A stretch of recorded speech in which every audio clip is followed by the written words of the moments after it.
Bonjour à toutes et à tous. Merci d'avoir choisi la 7. Nous parlerons dans cette édition du secteur de l'habitat afin de répondre convenablement au grand déficit que présente ce dernier, une signature de protocole d'accord entre le ministère en charge de l'habitat et la société marocaine Douadjouda Promotion s'annonce. Que promet-elle cette signature à la population? Vous le découvrirez. La mise en œuvre effective de la zone de libre-échange continentale africaine, ZLECAf, se questionne. Pendant que les rencontres de l'Union africaine ne cessent de féliciter à chaque fois l'avancement du projet, les réalités par contre reflètent autre chose. On en parle dans ce journal. Au Sénégal, l'opposition n'est pas du tout convaincue du processus électoral malgré l'annonce du retrait du président Macky Sall. Le sujet sera développé. Enfin, au Zimbabwe, un nouveau rassemblement de l'opposition a été interdit alors même que les élections présidentielles et législatives sont prévues pour le mois prochain. C'est tout pour les titres. Restez avec nous, vous en saurez davantage. Bienvenue dans votre rendez-vous de l'information. Le Conseil national du crédit, à l'occasion de sa deuxième réunion ordinaire de l'année, a examiné l'évolution de la situation économique du pays, mais également du système financier. Croissance économique et baisse de l'inflation, ce sont les constats qui ont été faits. Retrouvez les détails relatifs à ces derniers accompagnés des recommandations qui serviront à corriger les insuffisances dans ce qui suit. De 8% l'année dernière, le taux de l'inflation s'est établi à 5,8% à fin mai 2023, selon le Conseil national du crédit CNC, Observatoire des évolutions économiques du Togo. Une baisse qui s'explique d'une part par les bons résultats de la campagne agricole de 2022 et d'autre part les différentes initiatives visant à lutter contre la cherté de la vie. Selon un rapport de la BCEAO, la production vivrière est en hausse par rapport à 2022. L'on note une augmentation de 5% pour la production de maïs, une progression également de la production du mil et du sorgho pour finir une évolution de 3,8% pour la production rizicole. Aussi, l'élargissement de l'application de l'exonération des cantines scolaires de la TVA aux cantines universitaires et à celles des entreprises, la revue à la baisse du taux de la patente, entre autres initiatives, constitue le second facteur de la réduction du taux d'inflation. Les chiffres sont sans appel. Le secteur de l'habitat, en particulier de l'habitat social, connaît un grand déficit au Togo. Le ministère en charge de l'urbanisme y travaille. Il a donc annoncé la signature d'un protocole d'accord avec la société Douadjouda Production en vue de la construction de logements collectifs au cœur de la capitale. Élodie Antiabré nous fait le point. Face aux besoins sans cesse croissants en matière de logement au Togo, le gouvernement n'hésite pas à prendre des initiatives apportant de nombreux projets immobiliers. En effet, malgré l'afflux sur le marché autant public que privé, les statistiques font état d'un déficit de 500 000 logements, dont 100 000 à Lomé. Dans la perspective de remédier au déficit de logements actuel, le ministère en charge de l'urbanisme a annoncé la signature d'un protocole d'accord avec la société Douadjouda Promotion en vue de la construction de logements collectifs au cœur de la capitale. Selon les termes de l'accord, la société basée au Maroc, spécialisée dans le bail des biens immobiliers, devra présenter à l'État togolais dans un délai de 5 mois un premier descriptif du projet précisant le parti architectural retenu et les éléments majeurs du programme de construction. À terme, la société construira, via ce partenariat public-privé, 1000 logements collectifs décents à Lomé. Ce nouveau partenariat s'inscrit dans le cadre de la mise en œuvre du programme de construction de 20 000 logements prévu dans la feuille de route gouvernementale 2020-2025. Vient s'ajouter à celui conclu il y a 2 ans avec l'institution panafricaine Shelter et d'autres partenaires tels que le SFI, la BAD et la BEAD. Par ailleurs, rien qu'à Lomé, 100 000 familles souffrent de la pénurie de logements, une situation qui doit interpeller le gouvernement. Malgré les efforts des autorités togolaises de voir la production du coton regagner de la notoriété avec l'arrivée du géant singapourien, malheureusement, la production enregistre une baisse significative. Les précisions. La culture de l'or blanc fait face à de nombreux défis. Malgré les efforts des autorités togolaises de voir la production du coton regagner de la notoriété avec l'arrivée du géant singapourien, la production ne décolle pas. Au contraire, l'on enregistre une chute significative. En effet, l'objectif des autorités du pays en cédant la majorité des actions, 51% de la nouvelle société cotonnière du Togo au géant singapourien Olam, était de booster la production cotonnière.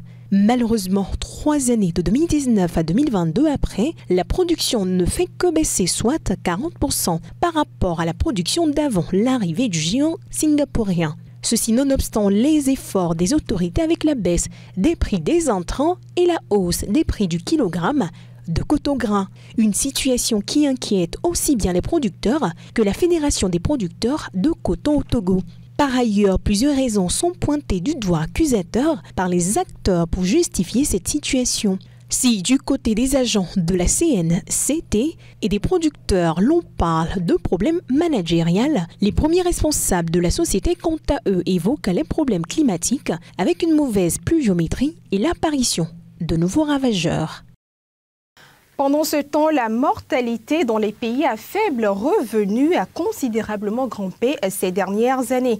Dans l'élément qui suit au travers des chiffres relatifs au découpage des régions et sous-régions instaurées au fond des objectifs de développement durable, nous vous faisons le point. Chaque vie perdue, soit pendant l'accouchement, soit pendant la grossesse ou 42 jours après celle-ci, est considérée selon l'OMS comme une mortalité maternelle. Les chiffres ont montré que c'est un phénomène plutôt fréquent dans les pays pauvres après ceux en voie de développement. Une situation qui crée actuellement, car d'après le découpage en régions et sous-régions instauré au fin des objectifs de développement durable, 297 000 femmes sont décédées en 2020 sur le plan mondial et 95% d'entre elles sont enregistrées dans les pays à faible revenu, alors que plusieurs cas d'entre ces derniers pouvaient encore être secourus. De façon précise, dans ces 95%, l'Afrique subsaharienne enregistre 70% qui lui font 202 000 décès maternels par année et l'Asie du Sud par contre en connaît 16% pour 47 000 décès enregistrés. Pendant ce temps, les pays développés ont plutôt enregistré des baisses considérables. Les données précisent que les chiffres relatifs à la mortalité maternelle en Afrique subsaharienne ces dernières années, comparés à ceux des années 2000, ont quand même diminué de 33%. Nul doute que ces situations soient dues aux réalités de ces pays à faible revenu. Parlons des conditions de vie des sujets de femmes et des états des hôpitaux. Il urge que des dispositions convenables soient prises.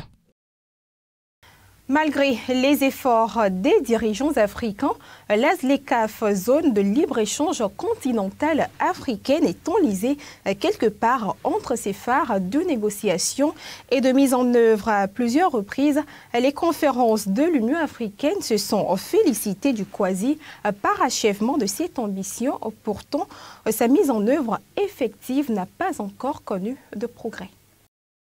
Si bon nombre de dirigeants africains considèrent la zone de libre-échange continentale africaine comme un outil pour la croissance transformatrice en Afrique, sa mise en œuvre effective n'a pas progressé. En effet, à plusieurs reprises, les négociateurs n'ont pas réussi à suivre le rythme du calendrier fixé par leurs dirigeants. Aussi, la Covid-19 a détourné l'attention des dirigeants sur les chocs sanitaires et économiques, notamment la volatilité des prix des produits de base, les perturbations des chaînes d'approvisionnement, les recettes fiscales et le chômage. L'autre point de blocage concerne les règles d'origine. Sur 53 pays signataires et les 33 qui ont déjà ratifié l'accord, plusieurs nations manquent du minimum exigé en termes d'infrastructures et de procédures douanières. Et il faut dans ce sens disposer des équipements nécessaires, notamment aux frontières, pour améliorer les conditions de transit des marchandises, réduire le nombre de points de contrôle, entre autres, puisque l'adhésion à la ZLECAf est une vraie incitation à accélérer la mise à niveau des économies africaines. Rappelons que depuis 2018, les États membres de l'Union africaine continuent à manifester leur intérêt pour ce projet.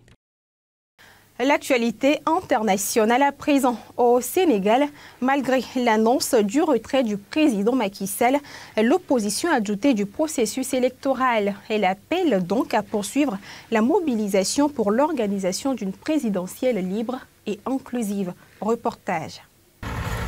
Le Sénégal se prépare pour la présidentielle de 2024, mais le sort de l'opposant Ousmane Sonko, condamné à 2 ans de prison ferme pour corruption de la jeunesse, crispe encore les tensions.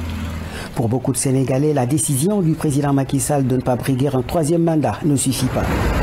Dès maintenant qu'il dit qu'il ne sera plus président, je trouve que ce ne sera plus à lui de nous dire qu'il le sera et qu'il ne le sera pas. C'est au peuple maintenant de décider. Et je pense que pour avoir un climat apaisé, il faudrait laisser tout le monde participer. Ce n'est pas une question de gracier Karim Wade ou bien, je ne sais pas, Khalifa Sall, mais que tout le monde participe à ces élections. Puisque lui, le président, il a dit qu'il ne va pas se présenter, donc il doit laisser les autres se présenter. Mais s'il y a une seule personne, un seul candidat qui est écarté, cela posera un problème. Écartés en 2019, Karim Wade et Khalifa Sall devraient être réhabilités pour 2024. Une probabilité qui pourrait bouleverser la conquête du pouvoir. Une question se pose cependant, celle liée au timing pour la préparation de l'élection. Mais cette responsable de Tahaou Sénégal de Khalifa Sall se veut rassurante. En réalité, comme tous les partis politiques, la plateforme Tahaou Sénégal a toujours eu pour ambition de participer à des élections, y compris bien sûr les élections présidentielles, et de gagner des élections et de gérer la République sénégalaise. Ça veut dire que depuis longtemps, on se prépare à cette éventualité-là. Aujourd'hui, il est question de remettre à jour tout notre programme qui, à notre avis, est encore d'actualité. Mais le retrait de Macky Sall et la mise à l'écart d'Ousmane Sonko profiteront-ils vraiment à Khalifa Sall et Karim Wade? Si certains pensent que les cartes pourraient être rebattues, cet analyste politique, lui, reste sceptique sur la question. Le président a toujours les cartes à main et il est en train de manœuvrer. Il s'en va, mais il veut assurer, n'est-ce pas, ses arrières. Et comment assurer ses arrières? À travers des élections que l'administration elle-même, n'est-ce pas, va organiser. Mais ce qui est sûr et certain, c'est que le président va se donner tous les moyens pour que le prochain président soit vraiment un proche. Pour l'instant, le camp présidentiel n'a pas encore désigné son élu pour la présidentielle. L'opposition non plus ne sait pas qui seront les candidats à se lancer dans la course le 25 février prochain. Le gouvernement ghanéen veut redorer le blason de son infrastructure ferroviaire dégradée à environ 90%. Une vaste opération de réhabilitation a été lancée dans le pays à cet effet depuis plusieurs mois. Une ligne ferroviaire longue de 299 km, estimée à 2,1 milliards de dollars, devrait bientôt voir le jour au Ghana. Elle reliera l'ouest au port de Takoradi, d'après un accord signé fin juin entre Afreximbank et la Railway Ghana, la compagnie des chemins de fer. Le projet devrait permettre de réduire les coûts de transport de 30%, d'accroître la sécurité ainsi que la fiabilité des services de transport, en plus de stimuler le commerce et la croissance économique du Ghana. De plus, 5 000 emplois directs devraient être créés pendant la phase de mise en œuvre et 50 000 emplois indirects le long de la ligne ferroviaire. Ce chemin de fer facilitera également l'exportation de minerais et de produits de base, ce qui se traduira par des échanges commerciaux d'une valeur d'au moins 950 millions de dollars par an. Après le Ghana, la Banque africaine ambitionne de financer des projets semblables dans d'autres pays du continent. Les investissements étrangers à destination du Gabon ont connu une forte augmentation depuis 2013. Ces investissements ont été traditionnellement dirigés majoritairement vers les secteurs pétroliers et miniers qui représentent d'ailleurs l'ossature de l'économie gabonaise. Les précisions. Il s'est agi de présenter le chemin parcouru par le Gabon depuis la fin de la crise sanitaire pour remettre son économie sur les rails. L'accent a notamment été mis sur les opportunités d'investissement, gage de création d'emplois. Nous avons présenté aujourd'hui les fondamentaux de l'économie gabonaise, à savoir un niveau de croissance en perpétuelle accélération. Nous avons aujourd'hui un taux qui tourne autour de 3% et qui va se maintenir sur une durée de 2 à 3 ans sur ce niveau. Le Gabon veut accélérer ce rythme avec plus d'investissements. Un master plan d'investissement que l'on appelait le plan d'accélération de la transformation. Donc nous sommes ici à la rencontre d'hommes d'affaires belges et autres afin de leur présenter ce plan d'investissement. Outre le pétrole et le gaz, Libreville mise aussi sur l'agriculture et l'exploitation minière. Avec tout un plan stratégique sur l'accroissement de la production en termes d'exploitation des minerais, mais surtout du manganèse. Les autorités gabonaises visent aussi la transition énergétique et numérique. Ces populations doivent avoir des alternatives pour pouvoir avoir un emploi et les métiers de la technologie et surtout la modernisation en termes de digital. Plusieurs autres secteurs sont aussi pris en compte. Le secteur des infrastructures, le secteur de l'énergie, le secteur de l'écotourisme, le secteur du numérique. Donc surtout de tous ces différents secteurs que nous souhaitons impulser une dynamique d'investissement. Après ce grand oral, la balle est désormais dans le camp des investisseurs potentiels. Le chef de l'État kenyan, William Ruto, est en visite d'État au Congo-Brazzaville depuis le vendredi dernier. Une visite de 3 jours pendant lesquelles plusieurs thématiques sont abordées devant le Parlement congolais. William Ruto est en visite en République du Congo. Le président kényan a adressé un message au Parlement congolais réuni en congrès. Il a notamment salué l'avènement de la ZLECAf qui, selon ses mots, permettra de briser les frontières et d'augmenter les échanges intra-africains qui ne sont actuellement que de 17% contre 70% au niveau de l'Union européenne.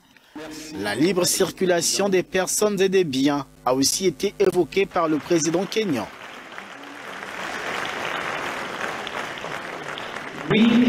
Nous, gouvernement du Kenya, avons pris la décision que les ressortissants du Congo-Brazzaville n'auront plus besoin de visa pour entrer au Kenya. From tomorrow, you will not need any visa to come here.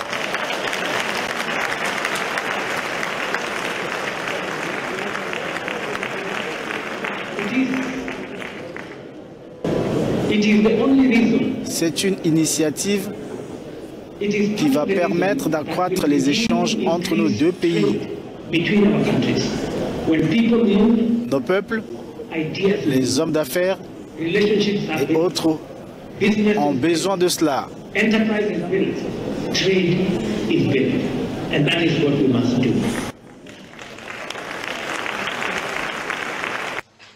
Un accord dans ce sens a été signé dans la foulée, alors que 17 autres documents visant notamment les domaines de l'agriculture, de l'élevage, de l'environnement et du tourisme ont été paraphés.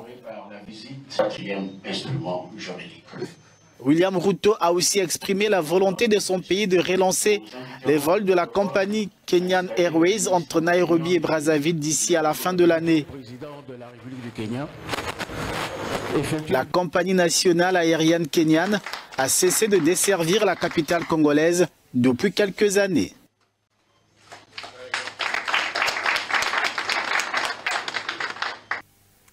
Dernière actualité pour clore cette édition. Au Zimbabwe, un nouveau rassemblement de l'opposition a été interdit alors même que les élections présidentielles et législatives sont prévues pour le mois prochain.